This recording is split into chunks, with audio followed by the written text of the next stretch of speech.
नमस्कार दोस्तों, Radhe Radhe. Welcome back to YouTube channel हमारी संस्कृति हमारी धरोहर। दोस्तों, आज के इस वीडियो में बहुला चौथ की बहुत ही सरल विधि से पूजा करके दिखाई गई है। बहुला चौथ के दिन भगवान कृष्ण के किसी भी स्वरूप का पूजन किया जाता है। इसके साथ ही गणेश जी का और कोई गाय जिसका कि बछड़े के साथ आपके पास कोई चित्र हो अथवा कोई मूर्ति हो, उसका भी पूजन किया जाता है। पूजन करने के लिए सर्वप्रथम हमें पूजन स्थल पर गंगा जल से स्वच्छ कर लेना चाहिए। फिर एक चौकी के ऊपर पीला अथवा लाल वस्त्र बिछाकर तब हमें वहां पर थोड़े से पीले अक्षत रखकर गणपति जी को विराजित करना चाहिए। हम यहाँ पर लड्डू गोपाल जी का पूजन करेंगे क्योंकि मैं लड्डू गोपाल जी की ही सेवा करती हूँ। आप श्री कृष्ण जी के किसी भी स्वरूप का पूजन कर सकते हैं। यहाँ देखिए, हमने लड्डू गोपाल जी के बैठाने के लिए आसन रखा है। सर्वप्रथम हम लड्डू गोपाल जी को यहाँ पर स्नान करवाएंगे। यहाँ हमने देखिए एक गाय और बछड़े की मूर्ति भी रख ली है। यहाँ पर हम अपने लड्डू गोपाल जी को सर्वप्रथम स्नान करवाएंगे। हमने यहाँ एक पीतल की प्लेट ली है, इसके ऊपर पुष्प के कुछ पंखुड़ियाँ रखी हैं। उसके ऊपर हमने अपने कान्हा जी को विराजित करा है।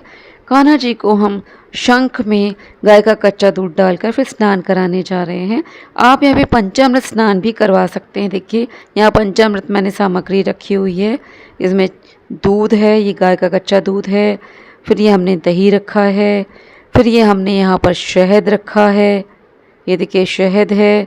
फिर हमने यहाँ पर ये गाय का देसी घी रखा है और हमने यहाँ पर चीनी भी रखा है। इन पांचों से कान्हा जी को स्नान करवाया जाता है।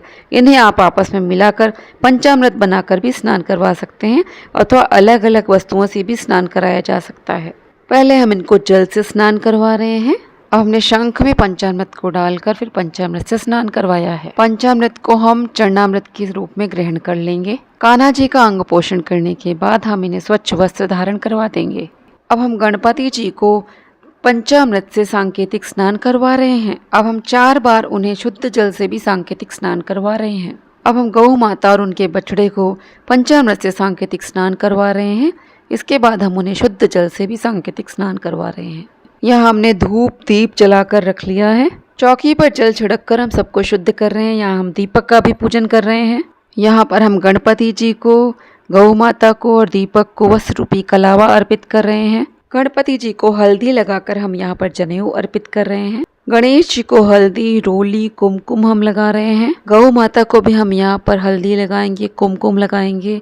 कृष्ण जी को हम यहाँ पर पीला चंदन लगा रहे हैं, अष्टगंध लगा रहे हैं। गणेश जी को हम दूर्वा अर्पित कर रहे हैं। गौ माता को हम यहाँ पे चारा अर्पित कर रहे हैं। हमें आज के दिन गौशाला में भी चारा गायों के निमित्त दान करना चाहिए। अब हम यहाँ सभी को पीले अक्षत अर्पित कर रहे हैं। कान्हा जी को हम यहाँ पर पीले पुष्प अर्पित कर रहे हैं।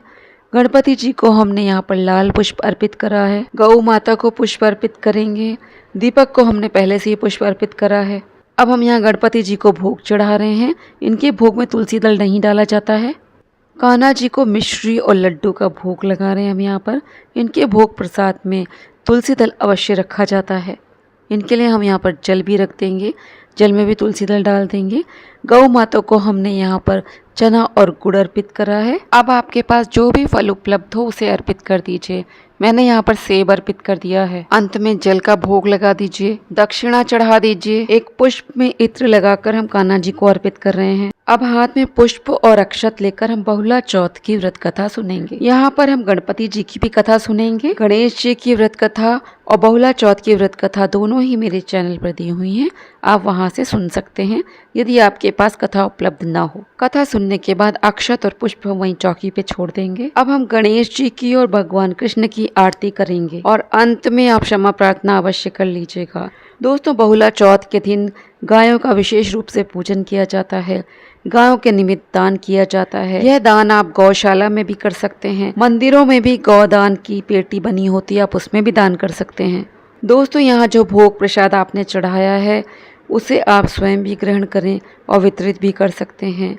आपने जो गाय के निमित्त भोग प्रसाद निकाला है उसे गौशाला में गाय को खिला सकते हैं या आपको जहाँ भी गाय दिख रही वहाँ पे खिला सकते हैं। आपने यहाँ जो दक्षिणा चढ़ाई है इसे आप किसी गौशाला में दान दे सकते हैं अथवा मंदिर में भी गौदान की पेटी बनी होती है, वहाँ पे आप दान कर सकते हैं। दोस्तों, ये पूजा शाम के वक्त की जाती है।